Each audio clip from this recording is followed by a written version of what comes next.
Tonight, who will score points? Who will convince you? Who will reassure you? Who will inspire you? Welcome to the Federal Leaders Debate 2025. The word tariff is one of the most beautiful words in the dictionary. This election is the most important of our lives. We will never be an American state, ever. The U.S. threat is huge, but there are other issues at stake. We choose Quebec. Donald Trump has attacked our country. We have to defend our workers. Live from Maison Radio-Canada in Montreal, this is the Leaders Debate 2025 with Patrice Roy. Good evening, ladies and gentlemen. Welcome to the French Leaders Debate. We are joined by Mark Carney, leader of the Liberal Party, Pierre Poilievre, leader of the Conservative Party, Yves-François Blanchet, leader of the Bloc Québécois, and Jagmeet Singh, leader of the New Democratic Party. Good evening to all four of you. Good evening. Thank you for being here. Ladies and gentlemen, it's 6 p.m. in a few seconds? This important event has been moved forward to give as many people as possible the opportunity to tune in without missing a decisive moment for another one of our passions, hockey. And by the way, I'll go off script here for a few seconds and say that the Montreal Canadiens, you'd better win. I also would like to say that the leaders' invitations were managed by the Leaders' Debates Commission, and the podium places on the set were designated at random. But the questions, subjects, and editorial choices are ours. I'll be managing speaking time fairly, within a fair limit. There are 5 themes tonight. Obviously, the trade war with the United States, the cost of living, energy and climate, immigration and foreign affairs, and finally, identity and sovereignty. And I'll also have a few rapid-fire questions at the end of the debate. This debate is your debate this evening. You will be free to speak as much as possible. The only rule that I ask of you is not to speak at the same time. If you start talking over one another, I'll ask Pascal, our sound engineer, to turn off your mics. So let the debate begin, or I was going to say good game. So we'll move on to our first opening question. You'll have 45 seconds each to answer. This election, according to many, has been hijacked by Trump. So to assert our sovereignty early in this debate, I'll ask you to name 2 things you'd put forward, concrete things that will change the lives of Canadians, but that have nothing to do with the United States. 45 seconds. Mr. Carney, you're first. Well, first of all, thank you very much, Mr. Leroy. And I'd like to thank everyone watching at home for joining us tonight. And I'd like to thank the other leaders for your service to Canada. 2 things that don't include Mr. Trump. First of all, we need to double the rhythm of construction of new homes here in Canada. That's absolutely fundamental. And the second thing, we need to promote and strengthen our cultural institutions in Canada. 45 seconds, Mr. Poilievre. 2 things that you would promise Canadians to change their lives that have nothing to do with the United States. Thank you, Mr. Roy, and thanks to my colleagues for being here today. Clearly, life is no longer affordable. The promise of an affordable life is broken. I have a plan to make life more affordable by cutting taxes by 15%. That's one thing that will reward work for the middle class and for seniors who've already worked. Second thing, we're going to scrap the GST on new houses. We're going to incentivize cities to reduce their taxes too, so that our young people can save up to $100,000 on a new home and restore the promise of Canada. Mr. Blanchet. I would like to come back to something that I do all year long. First of all, thank you for having welcomed us. I have been waiting for this moment for a long time. I would like to insist on two things for Quebec that I was talking about before the Trump crisis is Quebec's right to have a different and open economy, open to the world, based on its own natural resources, on its own attachment to a green economy, but also Quebec's right to be different, to have a different language, to have a different culture, to have different values, to have different immigration models that need to succeed. These are elements that should always have been mentioned, but that have a particularly new sense with this new crisis. Great. Mr. Singh, 45 seconds. Two things that have nothing to do with the American. Thank you for the question. Good evening, everybody. First, I'd like to talk a little bit about values. What are the values that underpin the answer to this question? Canadians and Quebecers like taking care of one another. We come together. That is what we believe in. That is a basic value for us. And this value is embodied in our public health care system, which has nothing to do with the U.S. And we want our healthcare system to be nothing like the American one. We will expand pharmacare so that everyone can access the medications they need. And I also want to talk about dental care. I also want to expand that program, which owes itself to us. Thank you. I'd like to reassure you, Mr. Singh. I think you were disappointed. We are going to talk about health as well, and I'll ask questions about that later. First theme, therefore, obviously, the trade war. Trump is going to be tough. We don't know what's in store with him. I don't think any solution is going to be possible. We always thought they were our ally. It doesn't make sense. You can't reason with him. The government will have to stand firm, stay firm. We have to put him in his place. Otherwise, he'll destroy us totally. The answer should be pragmatic. It would be good to pause some of our services to the U.S. They need us. An eye for an eye, no messing around. Get us out of this mess. We need a leader who can make decisions to destabilize Trump and make him respect Canada. What does he plan to do with the new president of the United States? What do you plan to do with this president? That is the elephant in the room. So for your information, there are 1,073 days left in Donald Trump's term. Why do you think that you are the best person here tonight to negotiate with Mr. Trump? Mr. Poilievre, 35 seconds. First of all, we will never be an American state. We will remain sovereign. On my first day as Prime Minister, I will restart negotiations to accelerate a deal that will put an end to the tariffs and protect our sovereignty.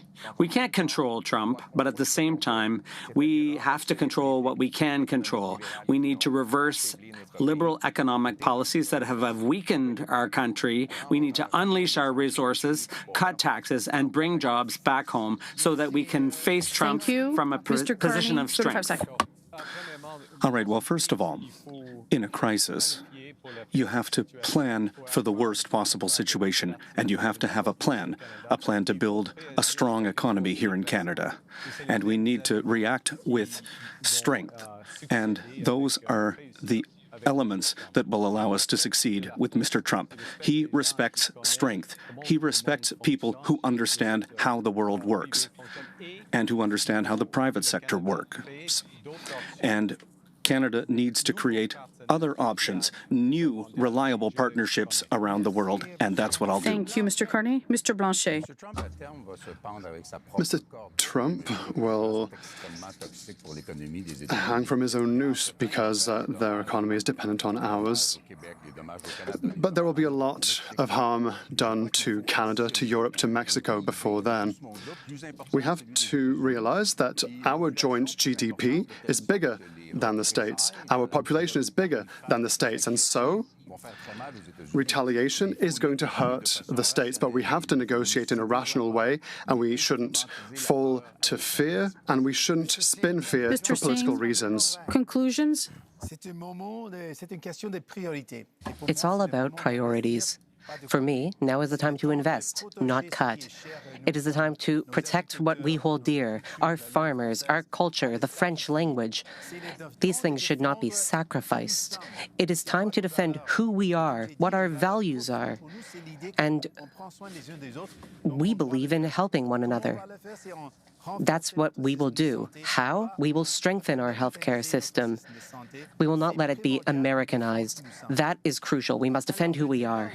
So, open debate to begin now for about 15 minutes. Mr. Poilievre, you have called Carney a political grifter, a globalist banker who's disconnected from reality. And Mr. Carney, you've said Pierre Poilievre is a career politician who knows nothing about how the real world works. So I ask you the question, which of you first is capable of standing up to Donald Trump? Mr. Poilievre. I am, because I'm going to put Canada first. I will never compromise Canada's interests, and I will control what we can control here. Obviously, no one will be able to control the decisions of Donald Trump, but we can control our economy, our domestic economy, by overturning liberal economic policies that have weakened our country and made us more dependent on the Americans. The issue is, Mr. Poilievre, Well, you would make Canada more like the That's not United true. States. You would Americanize our healthcare system, That's not true. privatize it. Everyone knows that's what conservatives do. That's not true. Mr. Carney, you said that you're better? all right. First of all, I know how to negotiate. And I agree with Mr. Singh. We need to start by saying what's never going to be on the table. The French language, Quebec's culture, and supply management will never be on the table. Our resources, that's the first thing. Second, in terms of Mr. Blanchet's point, the opportunities that we have with the European Union are there, and I've already started building new relationships with the European Union. As Prime Minister, I met with the President of France and with the President of the European Commission.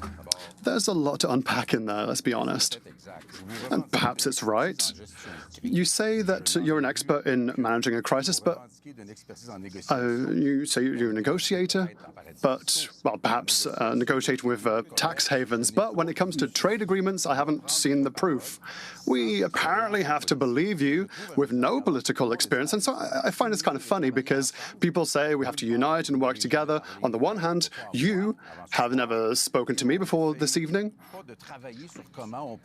You're not trying to figure out how to collaborate between equals, Quebec, Canada, Mexico, European partners.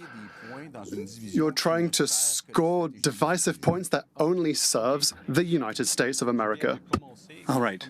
I've just started as Prime Minister. I've been Prime Minister for a month. In the first week, I signed an agreement with the premiers of all the provinces, the Premier of Quebec and the premiers of all the provinces and territories concerning free trade within Canada. It's also an agreement that deals with trade corridors. That's an example. That's an example. You haven't sat with any premiers. You've sat with MPs that will be elected at the same level as you if you're elected. The problem, Mr. Carney, is that your party has been in power for 10 years. And in that time, it's not meetings that are going to change things. It's your policies that have blocked resources. C-69, which blocks not just pipelines, but also dams, mines, and liquid natural gas exploration. We have a deal with Europe, a trade deal. The Conservatives negotiated it, but liberal legislation has prevented development, and you continue to support those laws. Those laws need to be repealed and replaced with laws that will unleash our resources and allow us to export abroad and allow us to become truly economically and We'll talk about that later. Sovereign and In a war, have you need energy to determine sovereignty your as well. priorities. Mr. Carney, unfortunately, your priority is, well, you had time to meet with the king, but you did not increase the amount of money people receive when they lose their jobs due to the trade war. These days, people receiving EI get maybe half of their salary. For people who have already lost their jobs, that is not enough. It won't cover the bills. It won't cover their rent costs. That shows your priorities. For me, workers are number one. We need a system to support our workers. We'll hear some in a few seconds, but Mr. Carney, response, and then I have another question for Blanchet. Well, first of all, we need to fight in a trade war. We need to fight with counter tariffs. And all the money collected from our counter tariffs will go directly to workers and the businesses that are the most affected by this trade war. They won't be used for tax cuts the way that Mr. Poilievre is going to do. You always want to increase them. You're liberal. We want to cut taxes. Started as Prime Minister. For a fourth Liberal term. I've just started. You were Justin Trudeau's economic advisor. Have you forgotten that? Honestly, let me cut in here. Both of them would cut taxes for billionaires and millionaires. They have already done it in the past. Your first step was to reduce taxes for the millionaires. Pierre Poilievre would do the same thing. That's not true. You're not thinking of regular people. We've cut the consumer carbon tax. That's what we did. Mr. Singh, Mr. Blanchet, we've been telling Canadians for several days that it would be better to have a minority government. You said it clearly. With Trump, can Canadians not want a majority government that's stronger? I don't know where that reasoning comes. The minority government would be weaker than a majority government. Go tell that to the Germans, who have only governed through coalitions recently. Many countries have coalitions, and if that is the population of the people, then great. At this point, it's possible that Canadians and Quebecers, perhaps, choose to trust in someone who has the least experience in politics. Quebec has a different economy, different interests, different everything. We want a parliament where our economic difference is taken into account. Let's talk a little bit about Mr. Singh, in terms of the minority government. The whole point of a minority government is to help people, to make a difference in people's lives. But honestly, Mr. Blanchet, unfortunately, in the last minority government, you showed that you were as useless as the monarchy is. You did nothing for people. What is worse, you voted against measures that would help Quebecers. Dental care, pharmacare. These are measures that have helped hundreds of thousands of Quebecers. Quebec jurisdiction, dental care, health care, people in Quebec, pharmacare, people money in that we Quebec send to Ottawa. Ottawa does not have the expertise or the jurisdiction. We are Quebec paying does. their bills. Mr. Roy, Please let me finish one sentence. Please wrap it up. When we want to be effective, we give the money to the experts, those who have the legal jurisdiction to spend the money, and that is Quebec in this case. The NDP gave $2 billion to an insurance company. Giving Everything money was to our going Quebec seniors. fine until now, but Mr. Carney, in terms of the minority government, Mr. Roy, we are in a crisis, the most serious crisis of our lives. We need to react with resounding, overwhelming strength. Yes, we need to cut a few taxes. Yes, we need to cut bureaucracy. But the government needs to act in a time of crisis. So we need to have a government ready to act. But when you were Justin Trudeau's economic advisor, you weakened our economy. We need economic sovereignty, and that means bringing back production to Canada. And I would reverse Liberal policies around development. I would expedite construction permits.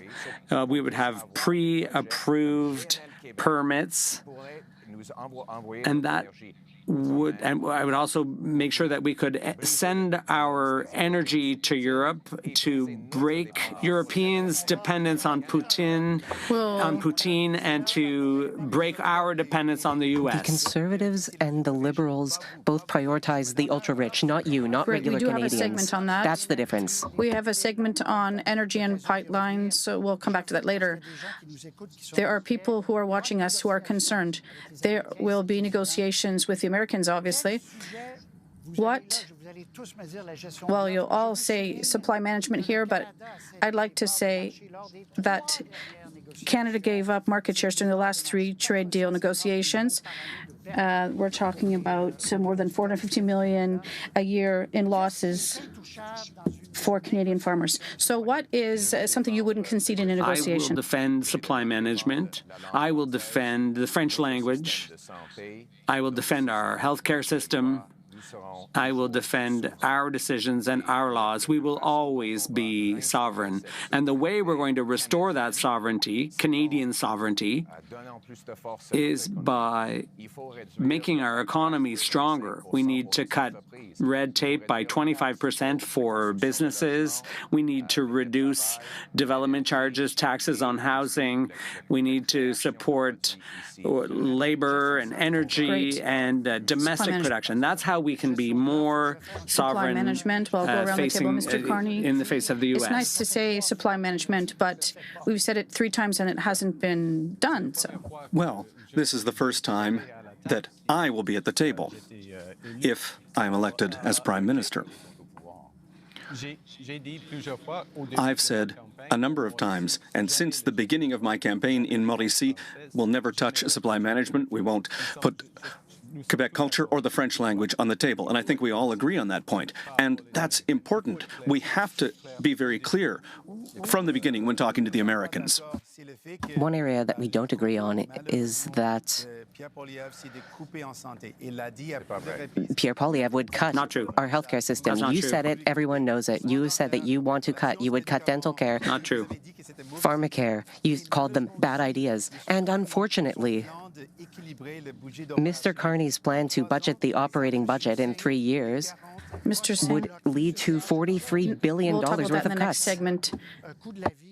Cost of living, we'll talk about tax cuts later and choices, and we will underscore that none of you has tabled a costed plan.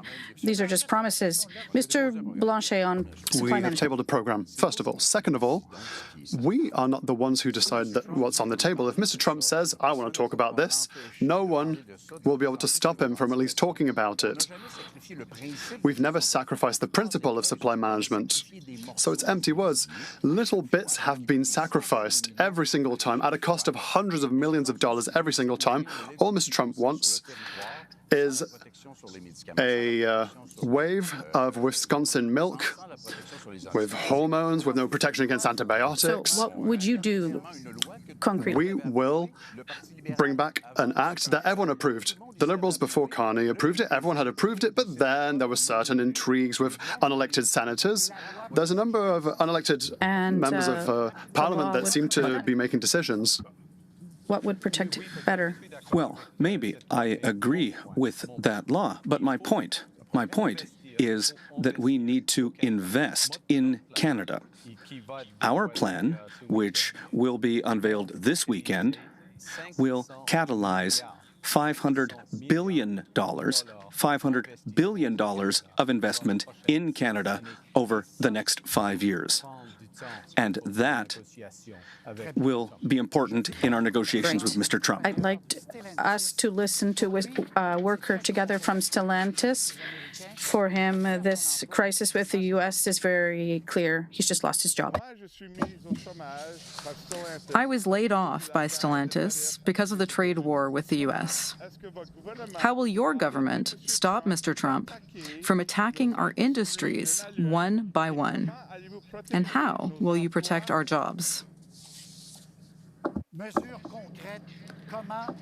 Concrete measures. How will you help workers? You all have different proposals. Mr. Poilievre. First of all, I already announced a fund to help companies keep jobs, to keep workers in their jobs, because the priority of workers is to keep working. Secondly, there will be EI to protect people who have fallen on rough times. I will be there for people who've lost their jobs. At the same time, we need to stimulate investment to strengthen our economy and to encourage new companies. We need to unleash our natural resources, and we need to create more jobs in resource industries. We also want to create more jobs for tradespeople at a time when they need work to build new houses. Let's stay on workers. Mr. Singh. If a business wants to sell cars in Canada, they should be required to have a factory in Canada, a presence in Canada, and I would put this in a law. We are a major market. If you want to sell here, you should create jobs here. And let me add, the first thing Mr. Poilievre said in 2022 when he became Conservative leader is that he would cut EI contributions. So it is not credible that he would increase support to people when he talked about eliminating contributions. Mr. Blanchet, for workers, you've said you want to go back to a pandemic-style wage subsidy. The principle of that. We said that even before the campaign. To paraphrase Mr. Poilievre, EI is fairly broken. People have difficulty accessing it, and I disagree with Mr. Carney's suggestion to say that money will be invested in training. You've lost your job, but we're going to train you, and you're going to have another kick at a can at the age of 55. Not a good idea. The idea of the wage subsidy was to allow the worker to have a link to their job by giving them a subsidy so that the employer, should they want to, could rehire them someone who had the skill to do the job. So there would be a transitional period where there could be temporary job losses, like for the case we've just heard. Well, first of all, three things. All the money from our counter tariffs will go directly to workers. Second, we have a strategic fund for manufacturing in Canada, specifically for the auto sector. And third, our counter tariff system for the automotive sector contains an incentive of $7 billion for the automakers to keep production and workers here in Canada. That's very important. But the reason that we've done all of this is so that we can have strong positions to negotiate with Trump. Just to conclude, I think we need to encourage Canadians to buy Canadian-made cars. And that's why, as long as there are tariffs, we will scrap the GST on cars and trucks that are built here, mainly built here in Canada. That's good, because my next... I think the tariff is a good idea. What allows companies to buy and sell more, then yes, I do agree with that approach. 70%. Mr. Poilievre copied our idea. We announced the GST lifting for Canadian-made cars before him. Now, there are a lot of things that are in all of your platforms, but we'll come back to that. Now, 70% of Canadians say that they're buying fewer American products. It's a big number. You leaders, could you please name me one made-in-USA product that you no longer buy? I buy my own strawberries. So you don't buy strawberries anymore? I buy Quebec strawberries, and I do my own shopping, by the way. What products have you not bought, Mr. Carney? No more wine, no more alcohol, no more American alcohol. I do my own shopping, and I cook at home. Lots of products. Fruits, there's a lot of Canadian apples. So you're making an effort? Yes, I'm making an effort with apples, other fruit, strawberries. Strawberries. Everyone is eating a lot of strawberries these days.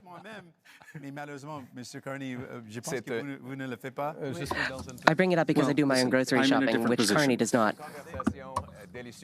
This is a delicious conversation.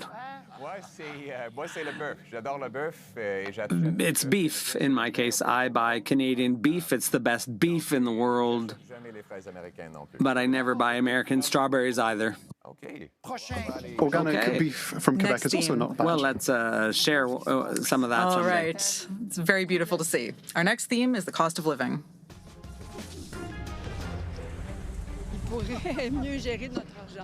He can manage our money. Oh, we're having a hard time here. I hope they'll be able to balance the budget and maintain the same quality of services. Inflation, lower taxes. I earn a good salary, but it's hard to pay for groceries, for childcare for our kid, for everything. Education is expensive. Prices keep going up. The middle class is hurting, and for the poor, it's worse.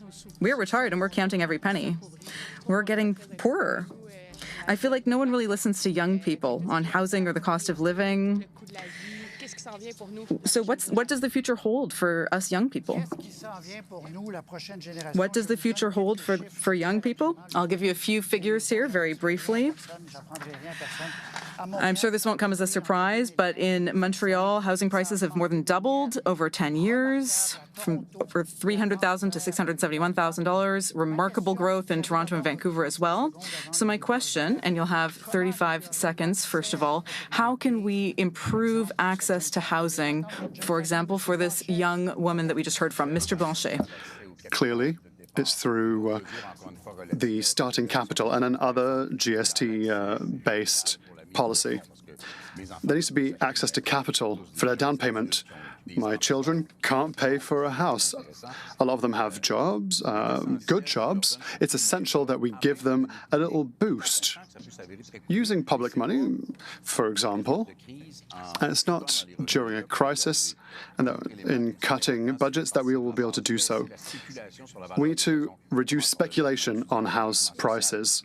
We need to invest in affordable housing, social housing, student housing to give a good price and reduce pressure Thank you, Mr. in Blanchet. the Mr. Poilievre, residencies of 35 Canada. seconds. I'm with you, with all those who are having a hard time affording their groceries, or young people who can't buy a house. After a decade of liberal inflation, liberal policies have increased the cost of living the most in 40 years. I will cut your taxes for the average worker by 15%. We will scrap the GST on new homes, and we will incentivize municipalities to speed up permits and construction so that young people can once again buy a home and restore the dream of home ownership. In order to fix this crisis in the cost of living, we need to make sure that Canadians have more money in their pockets, and they need to have more Canada in their pockets. So that means a tax cut for the middle class, and our plan is almost $800 per family, cut the GST on first homes, and increase competition. And in Canada, we have dental care, pharmacare, and daycares. We need to protect that, and we need to double new housing construction in Canada with our plan. Very good. Thank you, Mr. Singh. Thank you. When I talk to people and the cost of living comes up, there are two main topics. First, grocery costs. Second, housing costs. For groceries, major grocery giants are gouging us. We saw this with the price of bread, the price of meat. They drive prices up, and they are gouging the Canadian public. We would put price caps on essential groceries. We would also stop corporate landlords from buying up affordable housing and apartments. We are in it for you. Thank you very much, Mr. Singh. 245,000 housing units were built in 2024. You've all promised to massively accelerate the pace of that construction. The Liberals have said 500,000, the NDP 600,000. Mr. Singh, you're going to start this part of the open debate. Do houses grow on trees? We have a clear plan for how to make this happen. First, we would not sell off our federal land. We would keep it, and we would build affordable housing on it, 100% affordable. We would train Canadian workers to build more homes. We also must keep the affordable housing that we do have, and unfortunately, the two major parties have let rich speculators buy up affordable housing. And now we have no more. That's a major issue. We need to keep our affordable housing and build more housing in general. A couple of ideas. First of all, I'd like to talk for Quebec. There are delays of hundreds of thousands of houses to be built, and we don't have the human resources to do so. But there are initiatives for small housing, for social housing, modular housing, that would allow us to build quicker with fewer resources and cheaper to accommodate as many people as possible. But I'm looking forward to hearing everyone's financial framework, because the Conservatives want to cut. They're going to have to cut spending at some point as well. The Liberals want to cut in revenue but increase expenditure. There's some financial magic that's in there somewhere. I would like to hear their financial framework or even their electoral platforms. In a minute, that would be the nice. costed plan. But Mr. Carney, 500,000 housing units. And we need to get started so that we can get the housing market working better with a reduction in bureaucracy at the municipal level and in fees. But we are proposing a new institution, Build Canada Homes, which is going to build affordable homes using lumber from Quebec, using lumber from British Columbia, using Canadian wood, and using new Canadian technologies. We are going to create a new industry. It How seems to can me you say 500,000 units? I mean, I could say 800,000, No, 400,000. Where's this coming from? If I can have 35 seconds, we need to add funding of $25 billion for the development of affordable homes and $10 billion for... Mr. Poilievre, you haven't costed your objective. Yes, of we will, 600,000. in our platform, which is going to come out in a few days. But, Mr. Carney, you're repeating exactly the same promises that Justin Trudeau has been making for 10 years. During the Liberal decade, when you were the economic advisor, the cost of housing has gone up. Of England, and you inflated the cost of housing then, too. You have a terrible record in England for real estate costs there, the real estate prices. The problem is that the Liberals want to build bureaucracy. They want to balloon bureaucracy by creating new departments, new bureaucrats. We don't need more bureaucrats. We need more homes, more new doors on new homes for young families. The reason why housing has become so expensive today is because of taxes and bureaucracy. I will eliminate the GST on new homes. I will incentivize cities to free up land and accelerate permits so that we can build, and build your home. Mr. Singh, then Mr. Carney. Let us talk records. Mr. Poilievre, you were a housing minister. How many homes did you build? Over 200,000. I'll tell you, 6. You built 6 homes. 200,000. 6. 200,000. We cannot believe what you you're asked saying. the question. Can I answer it? We cannot believe Mr. Poilievre. He only built 6 homes 200,000. when he was in power. Can I answer? We know the answer. Can it's I 6. answer? It was 200,000 that year, and the cost of the average home was $450,000. So thanks very much for reminding everyone of my record. It was a good record. During the 10 years the Conservatives were in power, rent doubled, housing costs doubled. And then, when the Liberals came in, they doubled again. Unfortunately, Mr. Carney benefited from the housing crisis when he was the board chair at Brookfield Investments. His company benefited from the housing crisis by buying up affordable buildings and tripling rents. Mr. Carney. Okay, Mr. Poilievre's approach is everyone for themselves. In the COVID crisis, he said, okay, let's cut taxes, let's cut bureaucracy. This crisis, now that we're facing, the greatest crisis of our lives, he's saying, cut taxes, cut bureaucracy. In a crisis, you have to do that to a certain point, but you have to act as a government. And if I may, you need to have capital to catalyze investment. And with a small amount of catalyzing investment from the Government of Canada, we can create huge private investment and a new Canadian industry. All right, Mr. Blanchet, then Mr. Poilievre. Another proposal that I find interesting is to allow parents who have money in savings for their retirement to take the money temporarily to help for their kids' down payment. That's not $500 billion that will be required. These are not civil servants that will be fired. This is a logical decision made by parents like myself who want to help their kids without money from the state, with a tax measure that helps retirees who want to help their children. Would that not be more concrete than programs after programs that are just empty words and for which there's no financial framework? Yeah, I'll come back to that in a minute, but let's let Mr. Poilievre conclude because you were having a conversation with Mr. Carney. Mr. Carney, in 2020 and 2021, you said that inflation wouldn't happen and that it would have been a good thing if it did. You were quoted in the media, and you even advised Justin Trudeau to print money, and that's what caused our inflationary crisis. You're just like Justin Trudeau. You have exactly the same policies, the same approach. We need change. And you, Mr. Carney, you do not embody change. You represent the ultra-rich. Mr. Poilievre is not Justin Trudeau. I'm not Justin Trudeau either, okay? In this election, the question is, who is going to succeed?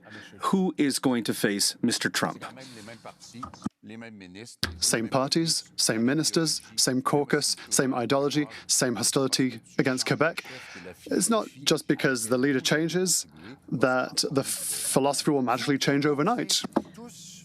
You are all proposing, or just about all of you are proposing tax cuts. We'll see them up on the screen here. Mr. Carney announced that on the first day of the campaign. Mr. Poilievre's been announcing them for a long time. So for a couple earning $90,000 a year, you can see the numbers up here: $1,299 in savings for the Conservatives, $1,011 for the NDP, $577 for the Liberals. And the cost of those measures is really what I want to underline here. Mr. Poilievre, you're spending more on tax cuts than the NDP or Liberals. Now, you've all arrived here this evening with no costed financial plan. It's been a long time since we've seen that at the time of the leaders' debate, the leaders don't have a costed plan. So we don't know how you're going to pay for these tax cuts. Now, I'm going to be careful how I word this, but don't you think it's irresponsible to Canadian voters to do this?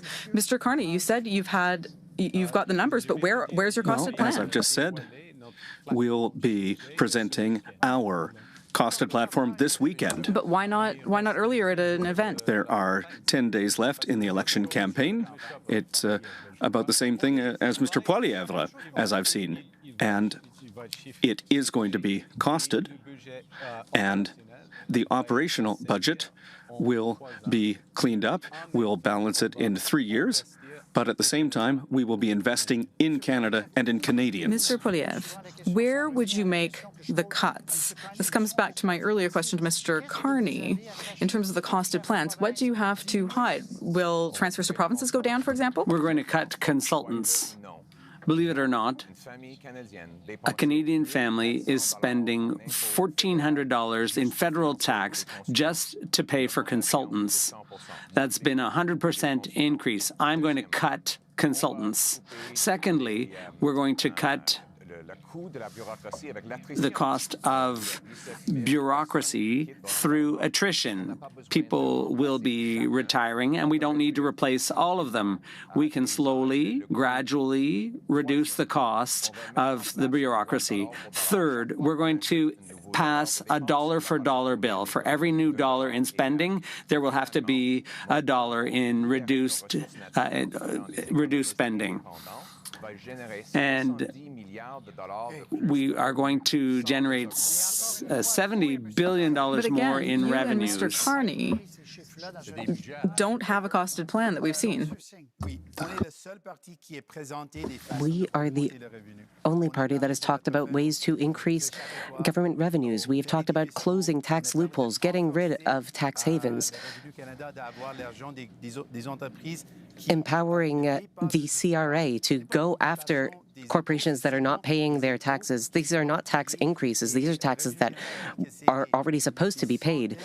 The CRA has said that tens of billions of dollars in revenues are being lost. Pierre Poilievre has been very honest with Canadians. He will cut healthcare. Not true. No, he will not true. cut That's false. EI.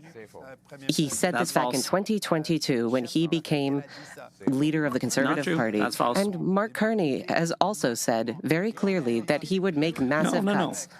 No. He would cut $43 billion worth For of the first spending. time. Mr. Carney, then Mr. Blanchet. No, that's not right at all.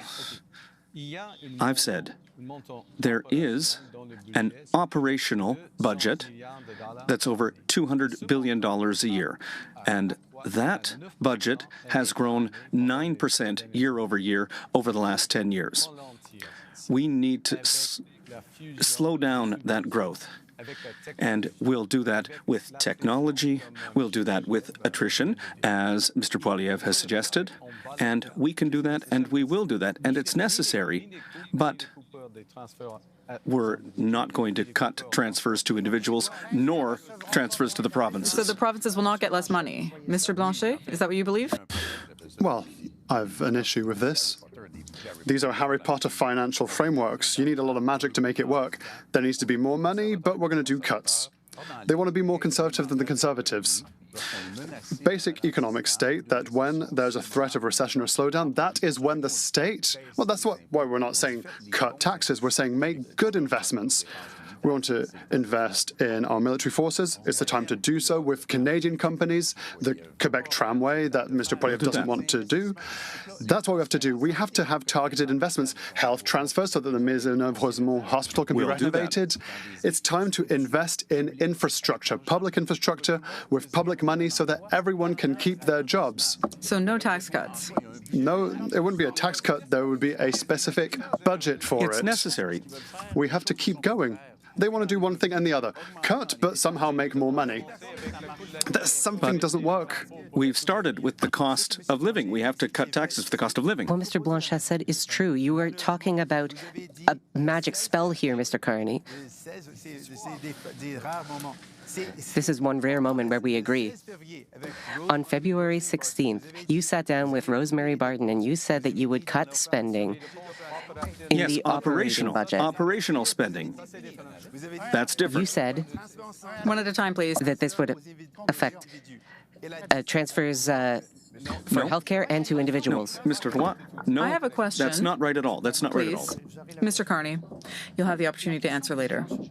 The question that people are asking themselves, and you may have heard this, Mr. Singh, you've promised that every Canadian will have a family doctor, that there will be vastly more nurses. Does the federal government need to continue developing more national plans like pharmacare and dental care? Or, option two, should they be giving more money to the provinces for health care? Mr. Carney, you'll start off. More programs or more money First for of all, programs? the priority for the federal government is to invest and to catalyze investment in the most serious crisis we're facing in our lives. We need to catalyze private investment in our economy to create new and good jobs. That's the first thing we need to do. In terms of transfers to provinces for healthcare, yes, there are limits to the federal government's activity. No new programs. No. Mr. Blanchet? It's easy. All premiers from the provinces and territories unanimously asked for a 35% health transfer. I would like to re-explain it. The federal government receives more money than it needs. It needs $10, it gets $12. Quebec needs $10, but it only gets $8. So the federal government could take its surplus and say, I would like to invest in your jurisdictions. The Liberals and the Conservatives agree on this, and the NDP loves butting its nose into provincial jurisdiction. The Constitution sets out jurisdictions. The easiest way is to give the money without conditions. You've said that we do need to step in, that we need to have more programs like this. Let me explain. Absolutely, we need to increase health transfers. Absolutely, in order to help out the provinces. What is more, we are now in the midst of a crisis, a healthcare crisis. It is being felt here in Quebec and all throughout the country. We should recognize that a leader is someone who looks for solutions, not excuses. I believe that we should be investing more in fixing problems. And yes, we can work with the provinces to hire more healthcare workers. We can work with them to get through this crisis. Pharmacare is one area where everyone can come together to bring down the cost of medication. We believe in helping people. Deciding Quebec's priorities isn't your jurisdiction. I don't go to your house and tell you how to paint your wall, do I? It's money that you would refuse to give Quebec. We can do two things at once. We can transfer money and then work with the provinces on other solutions. Mr. Poilievre, more money to the provinces or more federal programs?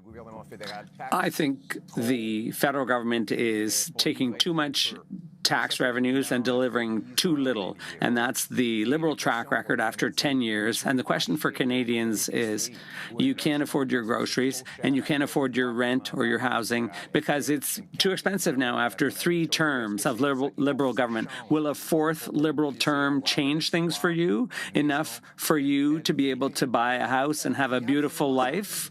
Okay. For the health program, I didn't understand. On healthcare, no. What I propose on that is a program that the federal government could coordinate, and that is to do with licenses for doctors and nurses. It would be a voluntary program, as has previously existed, to allow immigrants to be licensed and be able to work in our hospitals to reduce your wait times.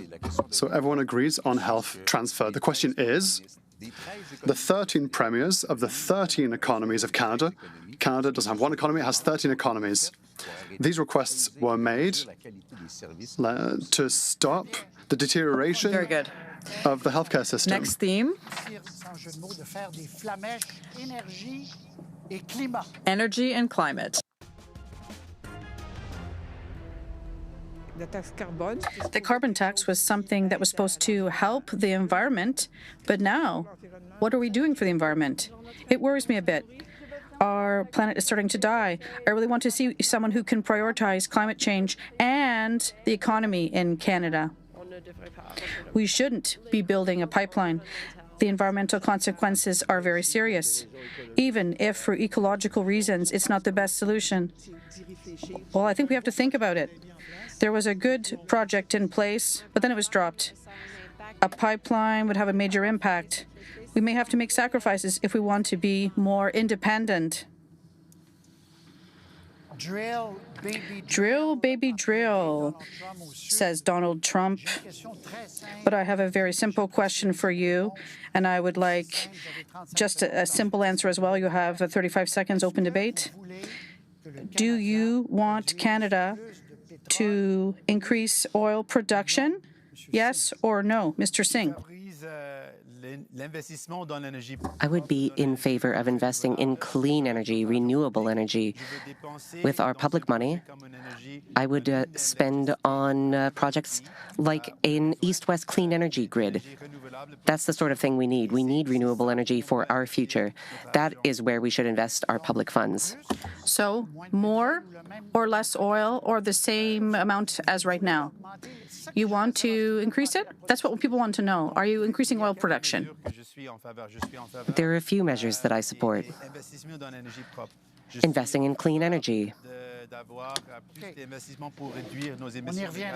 Bringing down our emissions. We'll get to that in the open debate later. But the question is very simple, I think. Mr. Carney. Yes, more oil so that we can reduce our imports, especially our imports from the United States, a country that is threatening us right now. But in order to do that, we need to have low-risk oil. Canada is a low-risk country, and low-cost oil. Canada's more or less that right now, but we also need low-carbon oil because we need to be competitive over the long term. So at the same time, we need to have pipelines. We need to invest in carbon stockage, carbon capture as well. That's very important for our competitiveness. We'll get to that later. Mr. Poilievre, should we produce more oil in Canada? Yes. And we have to be able to get it to market by pipeline. Unfortunately, the other parties passed an unconstitutional law, C-69, which is a no more pipelines bill, and that's why Canadians and Quebecers now have to buy 139,000 barrels of U.S. oil every day. I will repeal C-69 to allow for the construction of hydroelectric projects, mines, and also pipelines so that we can get around Donald Trump and be sovereign when it comes to energy. There's a competition as to who will be the biggest oil head here. The Americans buy our oil, we buy their oil, because that's how geography works. I want less oil, but let us be clear. The one that approved 9B for Enbridge was me when I was the Environment Minister, but I say that we have to progressively wean off of petrol and oil because the cost on families will be far worse than what Mr. Poilievre says. Paying for the consequences of climate change will cost billions of dollars every single year per family. Let us invest in Quebec's green energy. I'd like to ask a question to launch the debate. Mr. Carney, for 17 years now, the Liberals have been telling us that the only way to fight against climate change is to put a price on carbon with the carbon tax. There were elections on this. But the first day you came to power, you abolished this tax. What should Canadians understand from this? Is the fight against climate change no longer a priority for Liberals? Not at all. It is still a priority, and it's a priority for Canada. We're talking a lot about diversifying our trade partners around the world.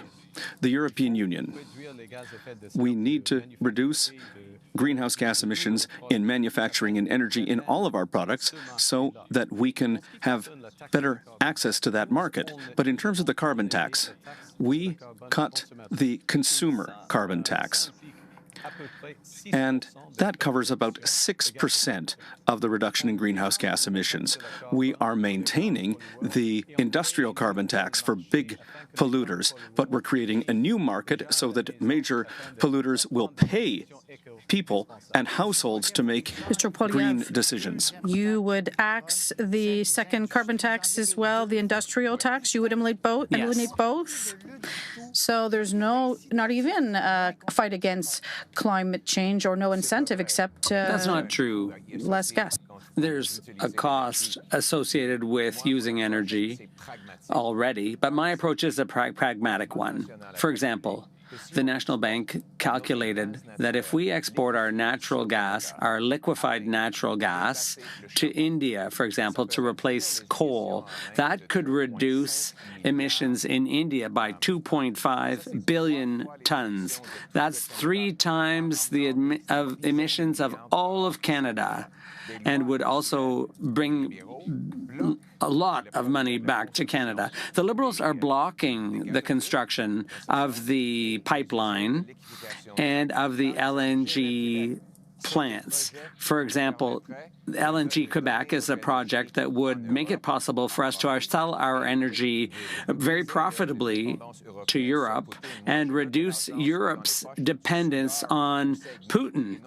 And that's what I would like to do instead of feeding into Putin's war machine. Mr. Carney's abolition of the carbon tax means that Canadians outside of Quebec will receive a rebate for several weeks still for a tax that has been cut. So this puts Quebec in an unjust position. What are you asking in this respect?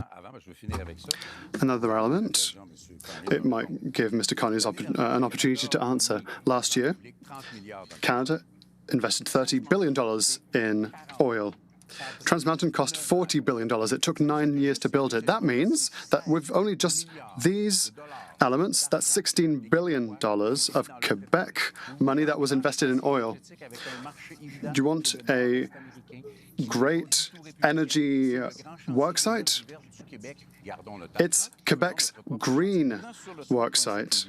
So let's invest there. With regards to the $3.7 billion, the government would preemptively reimburse the tax carbon. Now the carbon tax. Now they've cancelled the carbon tax before the elections, but they're still sending reimbursements for expenditures that people won't have to do because the carbon tax no longer exists. Quebec is responsible and still has a cap and trade system like California. We're being penalized. We're taking $800 million out of Quebecers' pockets. That's $100 per person, including newborn babies, $800 from everyone's pockets, $100 from everyone's pockets to offer electoral baubles just before an election. Is there not an injustice there? It's not an injustice. Quebec is a pioneer in carbon markets, and that's clear. First point. And the second point, Canadians outside of Quebec and British Columbia have paid the carbon tax, and as such, they receive the carbon rebate, and all Canadians, including Quebecers, will receive the middle-class tax cut.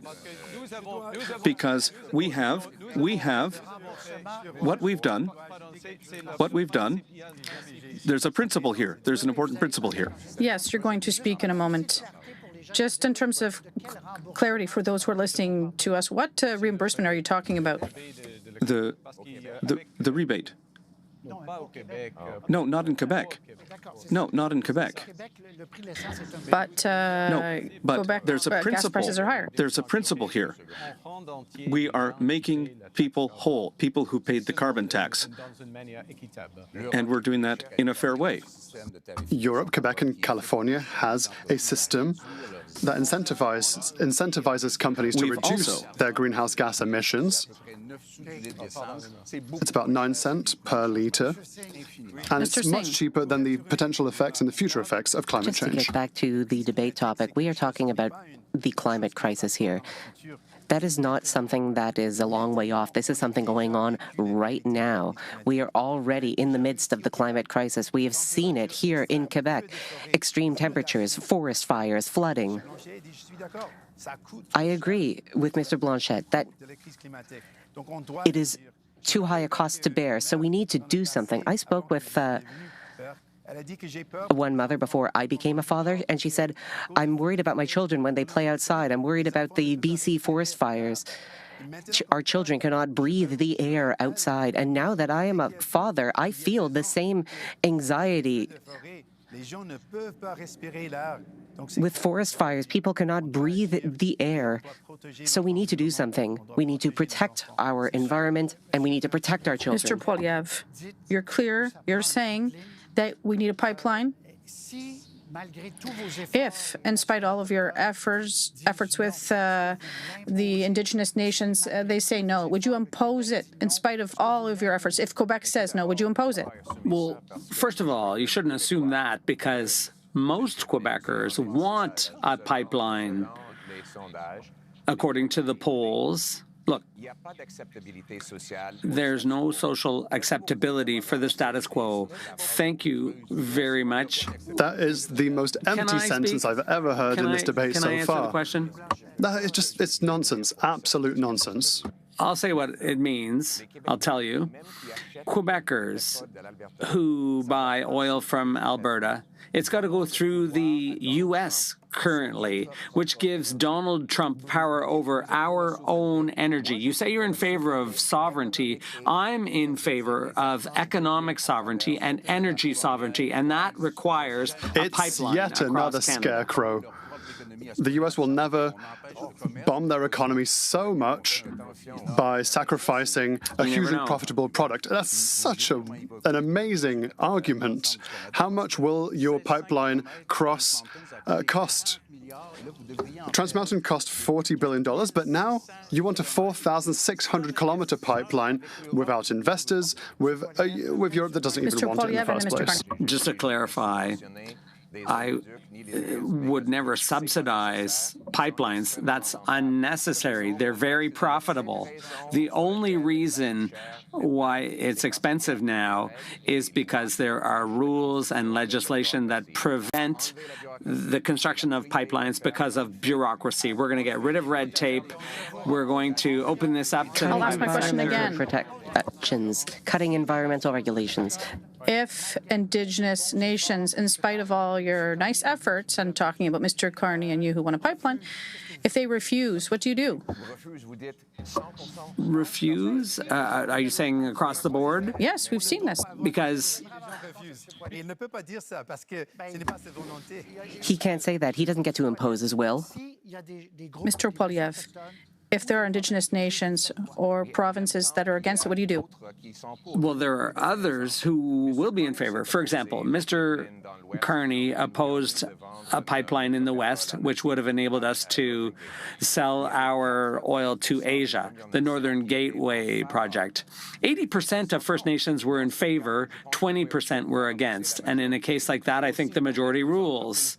And I think we need to allow our companies to pay some of their taxes directly to First Nations to fight poverty through industry and production. That's our approach. Would you be ready to impose one? No, never impose. Can I respond, please? Never impose, no. But a couple of points. First of all, our relationship with the United States has changed everything. So imports from the United States and geography, as Mr. Poilievre has said, around pipelines, those are problems. Those are national security problems for us, and we need to act. That's the first point. Second, on March 21st, there was a meeting of the premiers. All the premiers were here in Ottawa, and we sat down and we agreed. All the premiers signed an agreement to have an energy corridor that would cover oil, natural gas, clean energy, and critical minerals. And with that, and with a process with Indigenous leaders, we can and we could have a solution to this problem. And that's an example of leadership. That's an example of bringing leaders together to meet a national goal. We need to do more than that over this crisis. I'll ask the question again. If ever Indigenous nations No, I've said no. against I've said it, no. you forget the project? Well, no.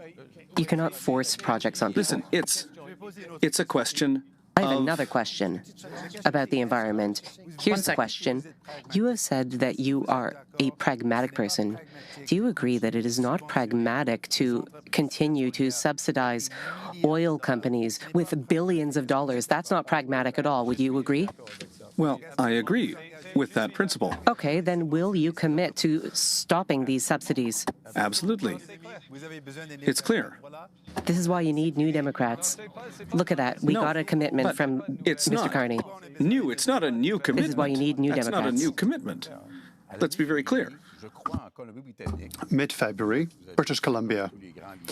You, like all other Canadian leaders, said something in English that was, if necessary, you would use the executive emergency powers. You said it. I heard it again yesterday. You would force pipelines through Canada and through Quebec. No. After 2 days after that, with Mr. Roy. That's not it. That's not it at all. No, please be nice. We're almost friends. But then you said to Monsieur Roy, I would never like to force this. So it's not rules that stop this. It's social acceptability that stopped this pipeline because people said no. Mr. Carney, please reply. Okay, no. It's the use of emergency powers for the federal government That's for federal approval. But there also has to be approval, for example, here in Quebec. There has to be approval from the provinces and the support of Indigenous people. This is Canada. That's how Canada works. But another point, if I may, we're starting to see cooperation agreements come into place with the provinces to have one project, one evaluation, and that's going to accelerate the approval of major projects in Canada. Right. Mr. Blanchet, you said that I have a greater chance of signing the Canadian Constitution than approving a pipeline. But how could you really paint yourself in such a corner and say never, ever? If our relationship with the U.S. gets worse, the pipeline goes to the United States, if our ports become trickier in terms of imports, what would you do? What would you tie your hands? Mr. Trump's threat is a very serious one. But he won't self-destruct the American economy. And Americans think that Canadian oil is in their backyard. There's no rule that stops oil from being built or circulating. But Quebecers didn't want it. And Mr. Carney said, I will like to respect Quebec's environmental rules. So there are certain elements that are incoherent from him. Never. It's a long still time. no, because Quebec is the best placed in the world to develop a green super energy market that goes right to the south without asking Ottawa's permission. Why would we invest in oil that doesn't have economic benefits for Quebec if it means that we still pay more at the pump? Two quick comments. You are slightly behind in terms of the tramway and the third link. We're talking about the environment and public transit as well. So the third link, would you fund this or the tramway, one or the other, or both? Yes, for the Quebec City Tramway, we support public transit. We are against projects that are bad for the environment. So you're against the third link. Exactly. We are against the third link. We support the tramway.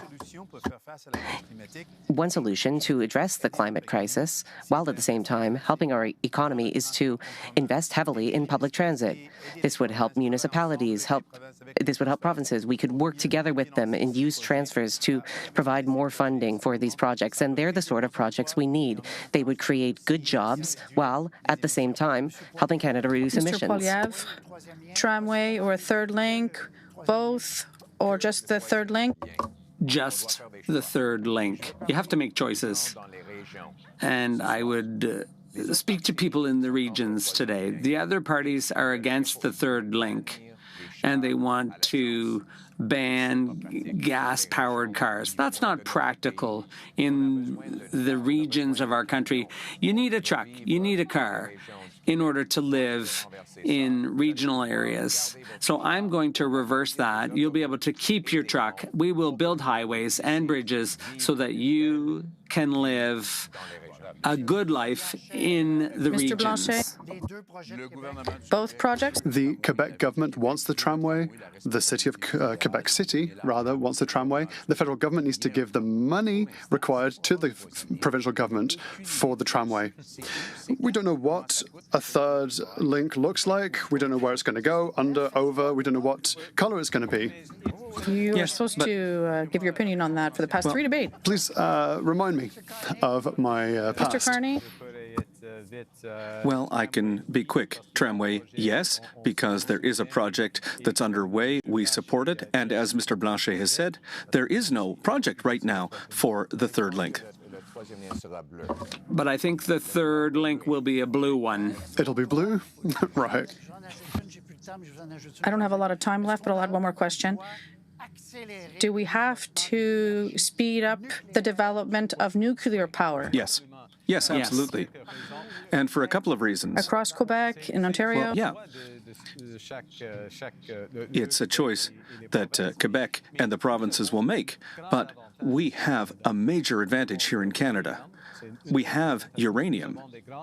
We have big nuclear companies, including Westinghouse, Candu, and others, and we have technology yes. in small modular reactors. So it's a great opportunity. I understand there are worlds in the countries in the world that need nuclear energy. I don't think Canada needs nuclear energy. Quebec doesn't want it. I'm not going to interfere in Canadian energy, Well, but they could be reviewed. no, Quebecers don't want nuclear energy. I'm also the one that managed the closure of the Yes. Gentilly plant. But we're not going to reopen it. As a national project, I am in favor of an east-west energy grid that would connect Quebec with Manitoba and Nuclear power. BC to transport clean energy. It could. I'm Perfect. not so much in favor of nuclear energy. I support renewable and Poilievre, nuclear hydro power. energy more. In favor. Yep. That's one of the best sources of electricity. It provides 60% of the electricity in Ontario. Unfortunately, bureaucracy slows down construction without adding any safety. So I would take the politicians off the Nuclear Safety Commission and allow scientists to do the work so that we can add Very that good. source of energy to the portfolio. This is the first time I've heard Mr. Poilievre say something pro-science. Immigration. Next theme, immigration and foreign affairs.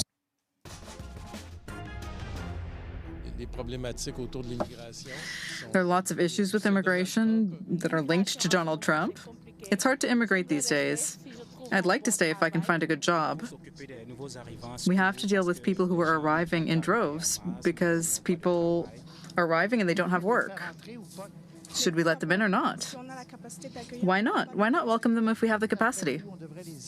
Do you think we should let in anyone who wants to come? In the United States, there's one rule. In Canada, there's another. I think everyone should follow the rule.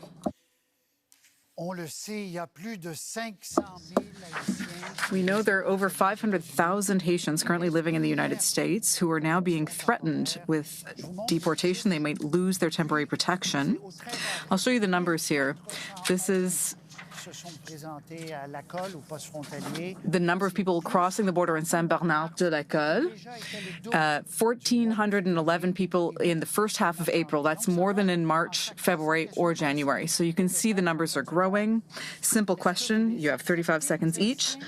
Would you accept these Haitians into Canada or not? Mr. Carney. Well, first of all, this is a question of humanity. This is a human issue. And these are some of the most vulnerable people in North America.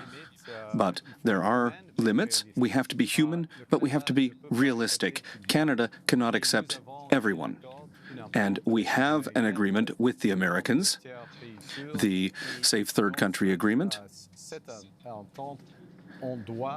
And under that agreement, we will send back most asylum seekers. So they would be mostly sent back to the U.S. Mr. Blanchet.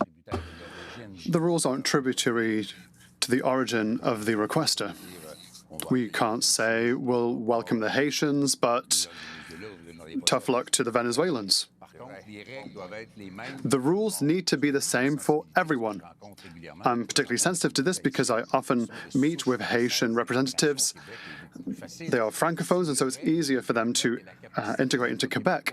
If Quebec is able financially to welcome them, then I'm sympathetic. But the rules have to be applied, and Quebec's welcoming capacity is at its very limit.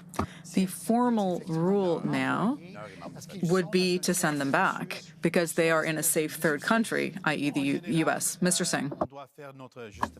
In general, we should do our part. It's a question of humanity and compassion.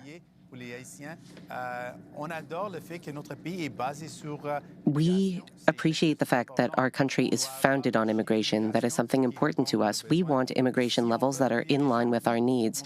But yes, we need to take in people, but if we cannot accept people, well, we don't want them to have a bad life here in Canada and Quebec. So we need immigration, but we cannot take everyone. Yes or no? The specific question The question is, do we accept those people? for the people crossing the border at La Colle, would they be welcome to Canada or not? Because we have the right to send them back under the Safe Third Country Agreement. Unfortunately, they have to be returned because immigration has to follow the normal entry points. Quebecers are extremely generous and welcoming. They welcomed my wife, as Mr. Blanchet mentioned, but the Liberal government has abused Quebecers' generosity with an out-of-control immigration system. The population has grown 3 times faster than the number of new homes built. This has created a housing crisis in Quebec. They're at the breaking point. And the government of Quebec has been given the power to choose immigrants. That was under the Mulroney government that power was delegated to Quebec. So we need to have realistic numbers, realistic based on our housing capacity. Here. What Mr. Poilievre is saying is that immigrants should be blamed for something that is really the fault of successive Conservative and Liberal governments who have not invested enough in our resources, who have not built enough housing, who have not welcomed people in the way that they should have been welcomed. This cannot be blamed on immigrants. All right. That's not true. Quebec is now asking, given the number of asylum seekers in its territory, for $500 million. That was the amount they asked for in 2024. Mr. Poilievre, you'll be starting this open debate. Would you be sending a $500 million check to Quebec? We have to work with the government of Quebec to fix the damage the Liberals caused with an out-of-control immigration system. And I also have to say that I reject the Century Initiative, which is a Liberal policy to balloon Canada's population to 100 million people. That's extreme. I think we should go back to immigration levels that are such that the population never grows faster than the number of houses, jobs, or healthcare services available. Would you give more money to Quebec? And more generally, where would you like to have the immigration quota set? Yes. We'll start with the second part. We need to have a cap on all types of immigration for a certain amount of time so that we can increase our capacity to welcome newcomers to Canada, including in housing, in training and language training here in Quebec, and make sure that the social safety net can accept them. And in those circumstances... the targets announced by your predecessor, Mr. Trudeau, you would bring them down further, is that correct? Well, there are some challenges here in Quebec, for example. Challenges with temporary foreign workers, for example. And it's a question of distribution, if I can say it that way. The distribution of workers across Quebec. And there's a shortage of workers. But we will maintain the cap on immigration for certainly a couple of years so that we can increase our ability to welcome newcomers. Would you reduce the number of immigrants to Canada in general? Instead of answering with a simple yes or no, I would want to base our response on the facts. It is obvious that we need immigration. When I speak to Quebec farmers, they tell me, yes, we need immigrants to work on our farms. When I talk to small and medium businesses, they tell me that we need immigrants. The question is, what level of immigration? We would base our immigration levels on the findings of an expert panel, which would study our capacities. Then we would have a data-based number. But I do not want to fall into the trap of fear-mongering or blaming immigrants for things. We need a facts-based, needs-based approach. Temporary foreign workers are temporary. They're a different category. Foreign students are a separate category, and they are essential for our post-secondary establishments in Quebec and in Canada. Unfortunately, it's being used as a roundabout way to get asylum, and asylum is also taken advantage of through smuggling and organized crime. We don't want to import vulnerable workers because we simply need people. Asylum seekers should be people who are in distress that we need to welcome based on our welcoming capacity. We are not currently in Quebec So you think we able should to reduce welcome as targets many people that are accordingly? arriving. Quebec needs to be able to establish what its targets are. And one clear element, the federal parliament, with a Bloc Québécois initiative, decided to force the federal government to consult provinces within 100 days to determine how many immigrants would be welcomed. No one can decide, apart from Quebec, how much Quebec can accept and welcome. Another rare moment where I agree with Mr. Blanchet. Temporary foreign workers are often victims of power abuses. We would restrict the use of workers who are exploited by major corporations. The Centre Initiative was 100 million immigrants in Canada before the end of the century. Dominic Barton, a parliamentary committee, said that they did not take into account the uniqueness of Quebec, and one of the two co-authors of the Centre Initiative and 100 million people is now one of Mr. Carney's close advisors. Mr. Carney, on a different subject now, would you say that the immigration system in Canada is going off the rails, or has gone off the rails in the last 7 or 8 years? Yes.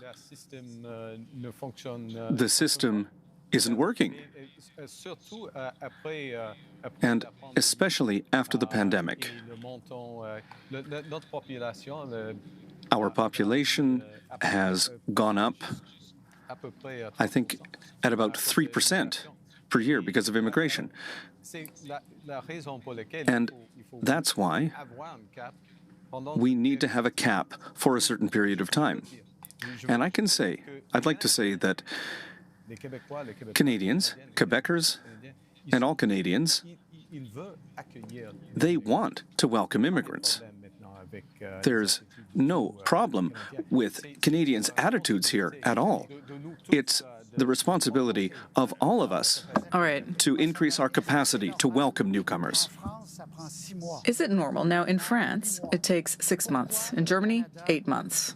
So, why do asylum seekers coming to Canada take at least 3 years to be processed? Because Canada is obstinate in welcoming more people than they can process, house, and they're not taking into account the proportionality of every province and territory.